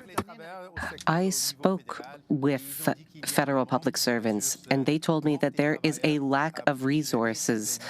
There aren't enough workers to manage all the files that are coming in. It's unthinkable that people have to wait 3 years for an answer. But is that not the big problem, It's a huge Mr. Poilievre? problem. So we need to have more people working on this. People who can make decisions, or at the very least provide an answer, because it is entirely unacceptable that we have people waiting so long. Mr. Poilievre, is this problem solvable? Yes. Look, it's all about efficiency. By screening out bogus asylum seekers, that's what's slowing things down. We could reduce processing times by getting rid of the bogus claimants. And when people are forum shopping, when they've been to other places, that also slows things down and discourages genuine claimants. My point of view is that if someone's in danger in their country of origin, they should be able to decide to come to Canada. But if they're not refugees, for example, we've seen a situation in Mexico where people came here without ever needing to be refugees. They never needed asylum, and that causes a bottleneck in the system. And so what we're going to do is ensure that genuine refugees can come here and have their lives saved through the generosity of Canadians. But how do you separate the real ones from the non-real ones? Well, that's the problem. The machine, the apparatus is too cumbersome. And Mexico was one of the causes in the problem. So by eliminating that Mr. Carney, source, that 3 helps years. Is alleviate that an the acceptable problem. wait time in Canada? No, it's not acceptable. It's inhumane. It's inhumane for asylum seekers. And that's an indication that there is a problem with productivity in that department. That takes resources, but it's also a question of productivity. Why not hitting the brake pedal with kindness, of course? Why not slow things down until we have a good system and a good public service for immigration that can deal with files in a few months? The rhythm is far too quick, and so we can't succeed at this rate. People, for economic reasons or who are in distress for other reasons, come to Canada and they're lost because their files aren't being processed. You can conclude, Mr. Carney. I more or less agree with that, but we need to be, as you've said, we need to be neutral. We need to act in a neutral and fair way. All right. A fair way for all. I want to save some time to talk about two other important files, international aid, Ukraine, and Gaza. I think we've understood your position on immigration. The question is simple. Should we cut international aid or not? I'll give you some figures here. $2.1 billion is being given to Ukraine currently. That's a large amount of money for Canada. Ethiopia also. Haiti. There's a long list of other countries that we could have put up on the board. Mr. Poilievre, you've said that we need to cut international aid. What would you cut? Ukraine, Ethiopia, Haiti? No. I would start by cutting off China. The Liberal government gave $250 million to the Chinese Infrastructure Bank in order to build pipelines, highways, and other infrastructure to promote the expansion of Beijing's empire. I don't think that's a good use of taxpayer money. Also, we saw UNRWA, the organization in the Gaza Strip that took part, or whose employees took part in the attacks of September 7th. So I don't think we should be funding that type of activity either. The aid we give should be directly to people in need and not through bureaucracies, multinational bureaucracies and Let's terrorists. talk about Gaza. Currently, Doctors Without Borders, just today, said that the situation was worse than ever. So if you cut UNRWA, which might be an imperfect organization, but if you cut aid to them, how can Canada help Palestinians? With not-for-profit groups, NGOs that will deliver the services directly to Gazans. The only group on the ground. I'd like to because it's a waste of money. When that money that's not even getting to the people. I will start by saying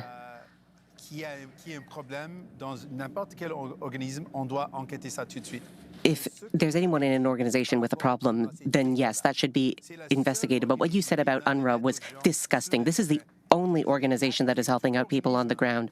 And you painted the entire organization with the same brush, calling it a terrorist organization. That is unacceptable.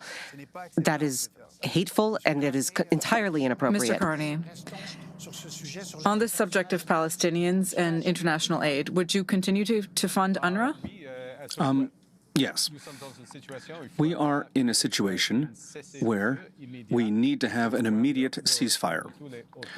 We need to have all the hostages returned, and we need to resume humanitarian aid to Gaza. And at this time, we have $100 million from the Government of Canada that is ready to be provided in humanitarian aid to Gaza with organizations that are working there. And that's key. And I agree with Mr. Singh. There are only a couple of groups that are working in Gaza right now. Mr. Blanchet? It's a very unique situation. In Canada and in Quebec, the Jewish community is victims of radical Islamists. Palestinians are currently victims of terrible violence from the Israeli regime. We have to help people in distress. There and elsewhere, it's the best way to have international aid that is not military. We need to allow people to live happily where they live. And Palestine will not become Mar-a-Lago for Americans that just want to chill on the coast. We have to see where the money goes. We have to see how much money is taken by Hamas. It's maybe less now, but it was huge in the past.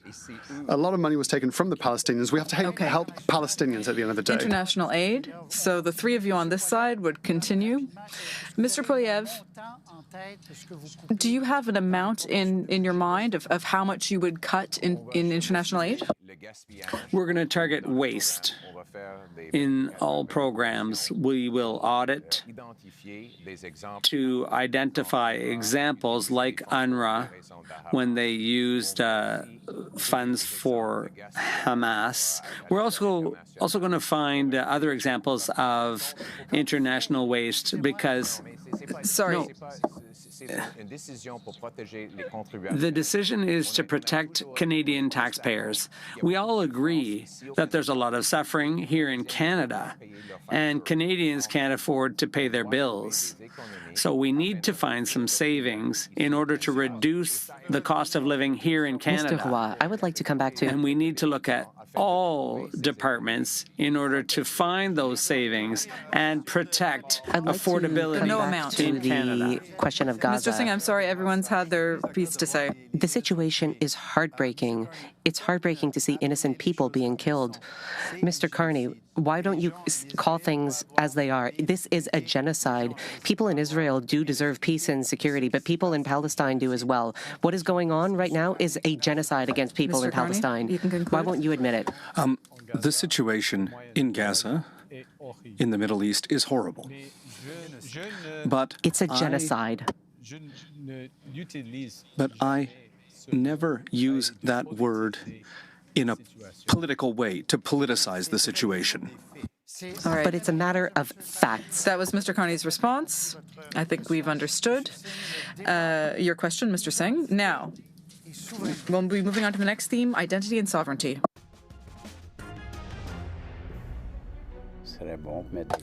It would be good to put flags out on our balconies to show our Canadian pride.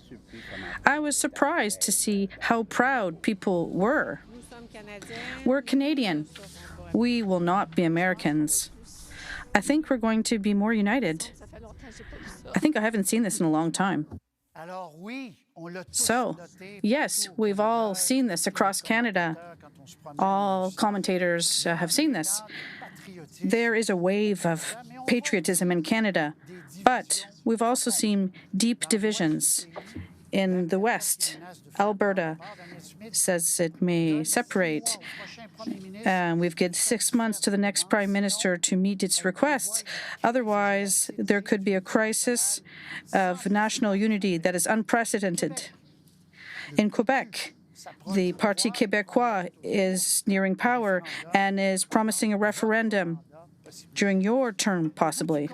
At the end of the day, are we not as divided or as the U.S. or very divided?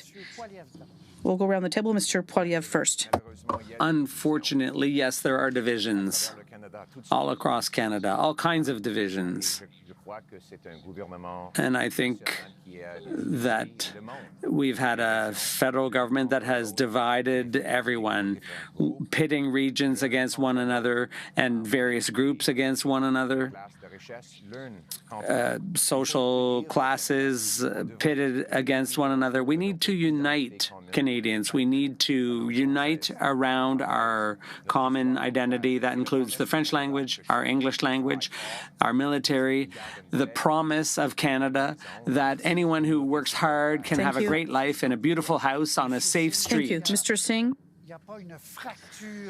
Is there not division in Canada? When I travel throughout the country,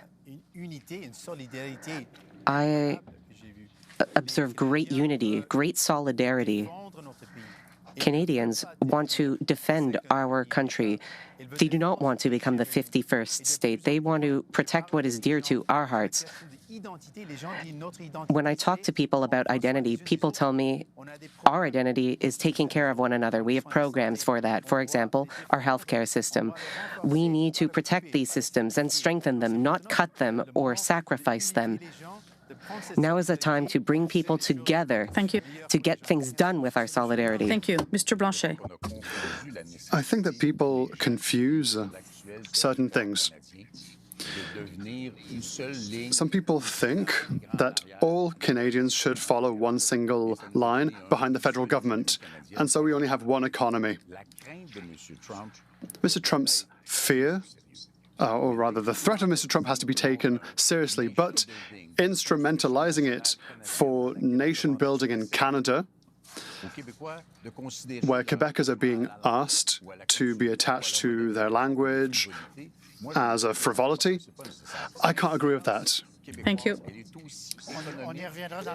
We'll go back. Quebec's uniqueness is also economic, and we have to be on the same level Is there playing a field. division in Canada? Well, there's always a risk, but I think that right now, Canadians are uniting, and they want to unite. Canadians want a positive agenda. There is solidarity here. Healthcare is a right here in Canada. It's not a big business like in the United States. We put a value on diversity here. And we also put importance on judicial independence. And, you know, the potential of Canada is enormous because we're all in this together. Thank you. So open debate. Mr. Blanchet, how can we think that Quebec, if it's on its own and independent, could be stronger to stand up to Trump and in comparison with all of Canada right now? Does Canada need to be a province of Mexico to be allied to Mexico against the States? We're not in that debate this week, but Quebec does not need to be a Canadian province to talk of its own voice. Our economy is doing fairly well, but our economy is different to that of Canada's, and the announcements that have been made have helped Ontario Steel, Ontario Banking, the Ontario automotive industry to fund aluminum. Western oil. That is what those were the investments made. The counter-tariffs on aluminium are very harmful because people have to pay for the aluminium they sent to be processed in the States. That's then re-imported into Canada. $2 billion to the States in countervailing tariffs. For that, nothing happened.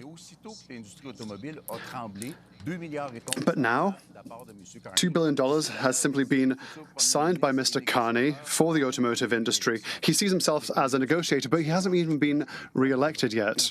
Should Quebecers not make sure that they have a strong voice that collaborates? I've already said that we would work with Canada, but I've asked to speak to Mr. Carney, but he's never called me. He's never wanted to talk to me.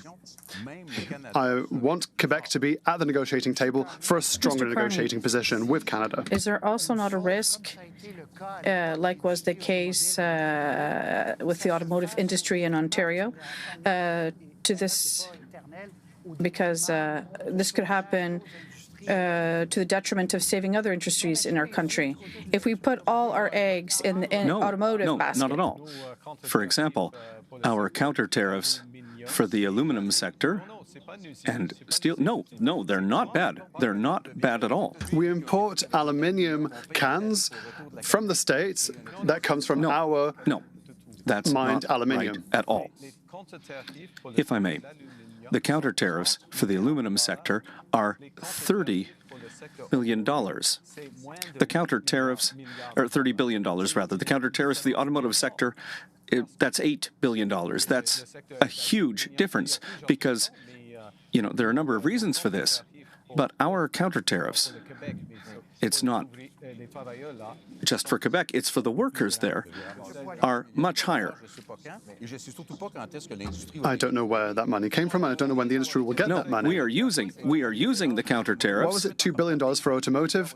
Immediately for them, because we're shaking in our boots when the automotive industry is at risk. But aluminium was not supported. There's no processing capacity. There's no help for temporary work losses. $2 billion for the automotive industry, but nothing for aluminium. When it's Ontario, the checks come flying. But it has to be the same for other places, right, especially Quebec. That's the numbers. Your numbers are wrong. Mr. Poilievre. Yeah, but he's got a point when he says that the weakness in our country right now threatens our unity. Your Liberal government for 10 years has the worst track record on immigration, on housing, on inflation, on crime. But doesn't it embarrass you to ask Canadians for a fourth term of office after the worst Liberal record? I've just become leader. And same members of Parliament, it's the same old promises. Leader. And I've been Prime Minister for 1 month. And in that month, we have an agreement with the provinces. We have an agreement with Australia. We have an agreement with France. We have an agreement with the United Kingdom. We have set up negotiations for the next Prime Minister, and that's a decision that people at home are going to make. And we've done all of that in this short time. And we've also cut the tax. We've put in place programs for workers who are most affected by this tariff war, and all that in 1 month. Okay. Quebec sent a letter with 5 requests. No one responded to it. We made requests, but we keep hearing, oh, we've spoken to provinces, things are great with Quebec, but we didn't get any response to our letter. Is it because of the final straight of the election campaign? What's going on? Mr. Carney, you described healthcare as a right, and I agree with that. But you are talking about massive cuts to healthcare. Not at all. Admitted it. Mr. Singh, I let you speak earlier. The long-time Liberal government House Leader, Karina Gold, agreed that there would be Mr. Singh, cut his mic. I let you speak more earlier, but now we're nearing the end. We're talking about Quebec and French. Does Quebec have the right to defend French, even at the cost of using the notwithstanding clause upstream? Mr. Poilievre. Yes. Quebec must defend French.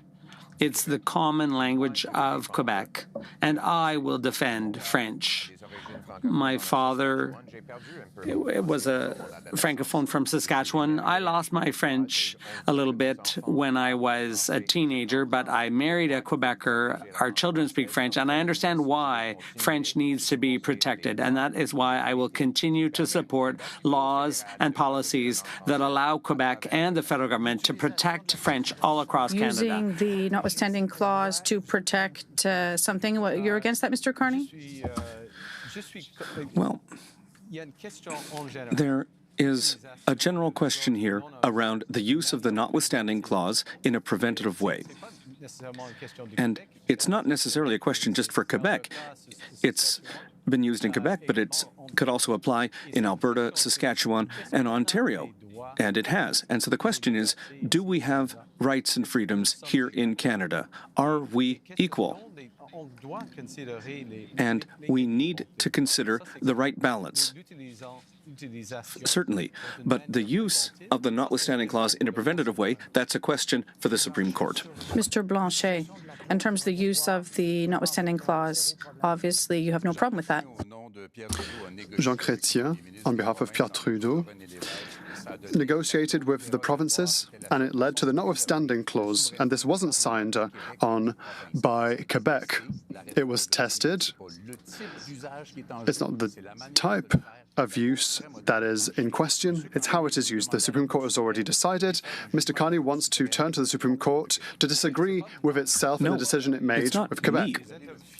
There are It's all funded with Quebec money. Interveners from Quebec who have challenged this to the Supreme Court. You are going to take Quebec taxpayer money to contest a Quebec bill that is under Quebec jurisdiction. That was adopted by the National Assembly of Quebec. Mr. Singh, on this notwithstanding clause for French. I believe in protecting the French language. During this debate, I have tried to bring up health a few times. Mr. Roy cut me off a number of times. Look at my time on the clock. Every time I tried to bring up health care, I was responding directly to something that Mr. Carney said, because health is something that is important for me. It is about identity. It's something I am very passionate about, and every time I tried to bring it up, Mr. Roy called me out and cut me off. That is not fair. For me, the question of healthcare is crucial. When I talk to people on the street and ask them what is important to them, they say universal public health care.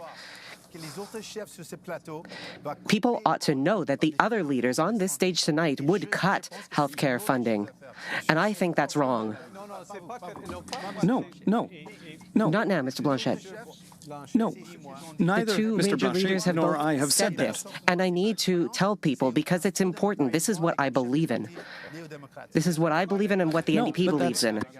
That's not right to make allegations Okay, like that. we talked about health earlier. I let you speak, but now we're moving on to another topic. Yes, but now we need to bring it up in the context of Okay. identity. What is Canadian identity? Healthcare. We have to bring it up in this part of the debate. Canadian identity is about taking care of one another. We need our universal public healthcare system. It should be strengthened. It should be protected. We are in the midst of a healthcare crisis. It's supposed to be an open debate, so we should be able to talk about whatever topic comes up. There isn't a lot of risk when it comes to the health of a language in Let's Quebec. talk about language. There's Outside healthcare of issues in Quebec as well, and I am here to protect the healthcare system for everyone, including Quebecers. Outside of Quebec, Mr. Singh and others, the weighting of francophones has gone from 6% in 71 to 3.5% in 2021. How will you reverse this trend? People are listening to you across Canada. Well, first of all, we are going to increase the level of Francophone immigrants outside of Quebec. We'll increase that from 10 to 12%. Second, we will strengthen Radio-Canada and CBC with new governance structure and new money. Mr. Poilievre wants to cut that. We are going to strengthen the telefilm industry and the Canadian Council for the Arts so that we can increase training. All right, Mr. Poilievre. First of all, the Conservative Party supported the federal legislation to ensure that federally regulated workplaces in Quebec follow Bill 101.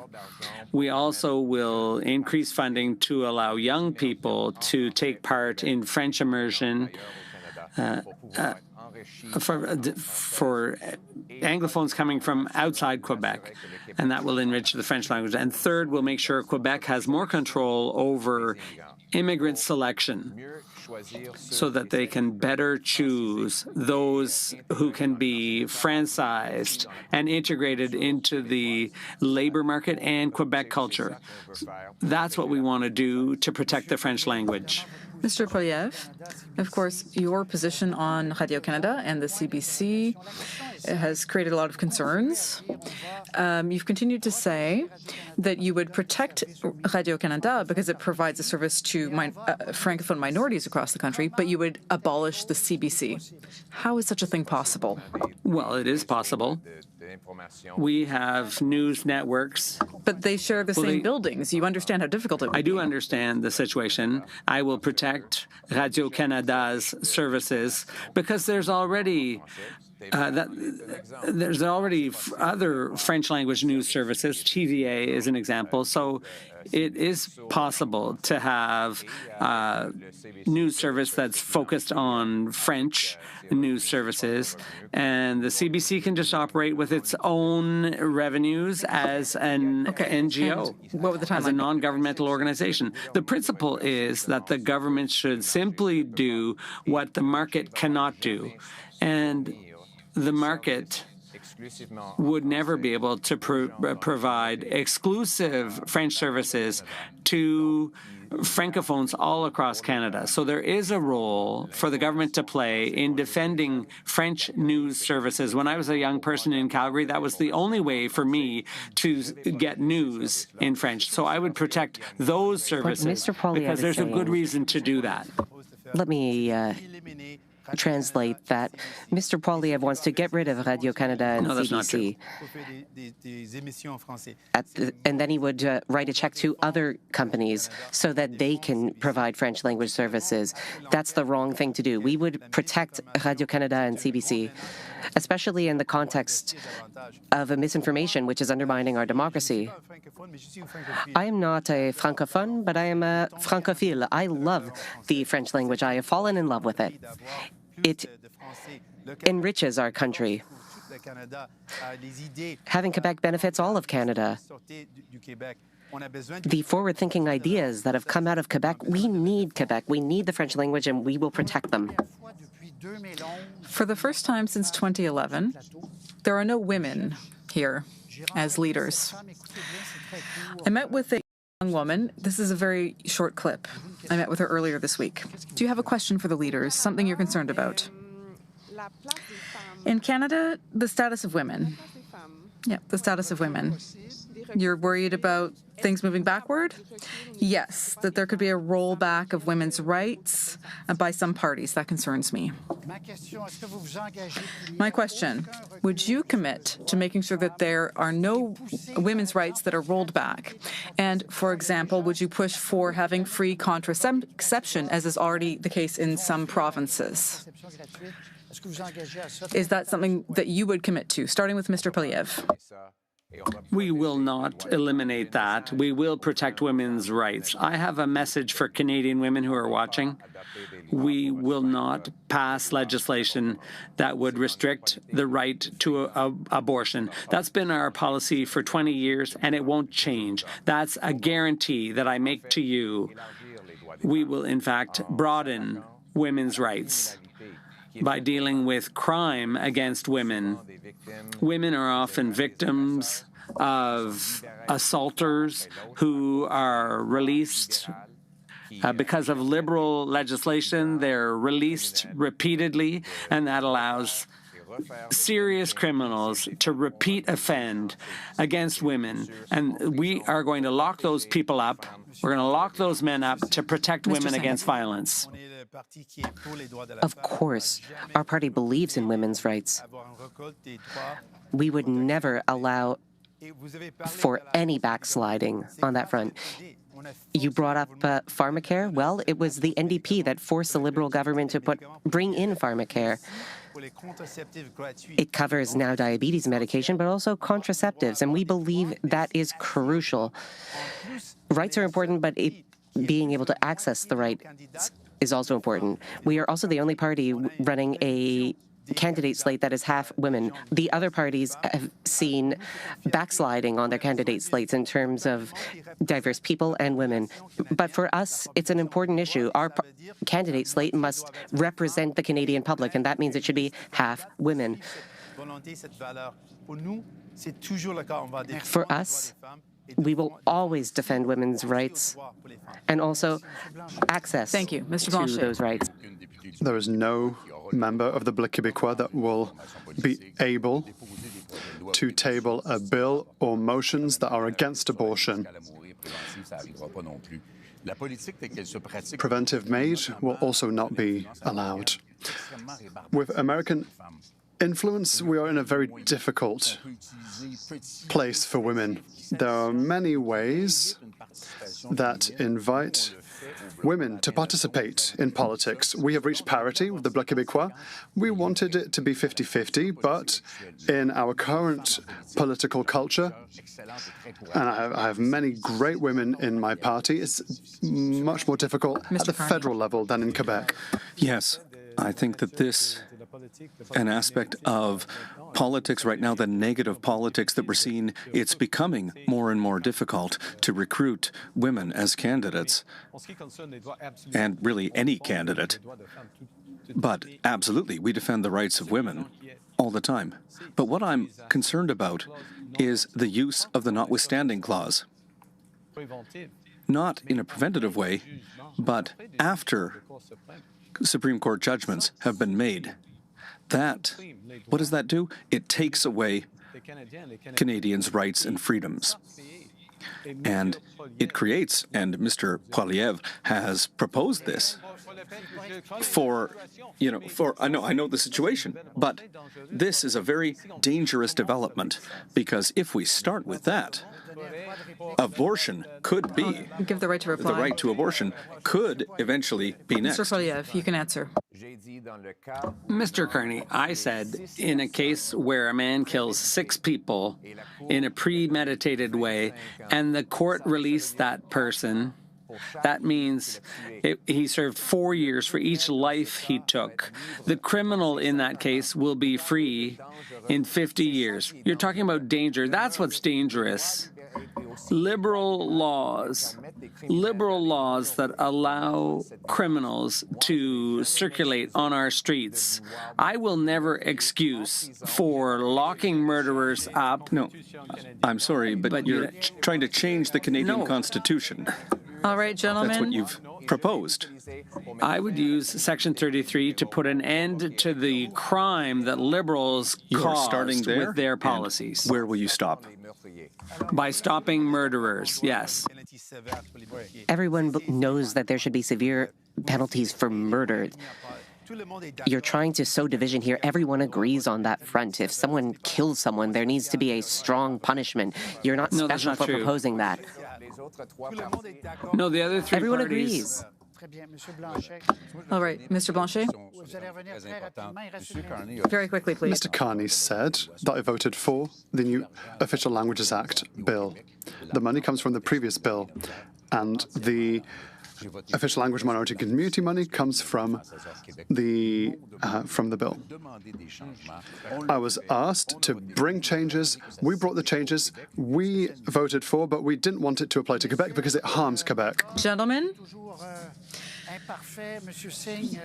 you know, things didn't turn out perfectly, but Mr. Singh, you say you got 22 minutes compared to 24, 25. Roughly equitable. I'm sorry that I did have to cut off your mic, but I'd like to wish all 4 of you good luck with the rest of the campaign, and I hope that we'll see your costed plans as soon as possible so that we can see how much all of your promises will cost.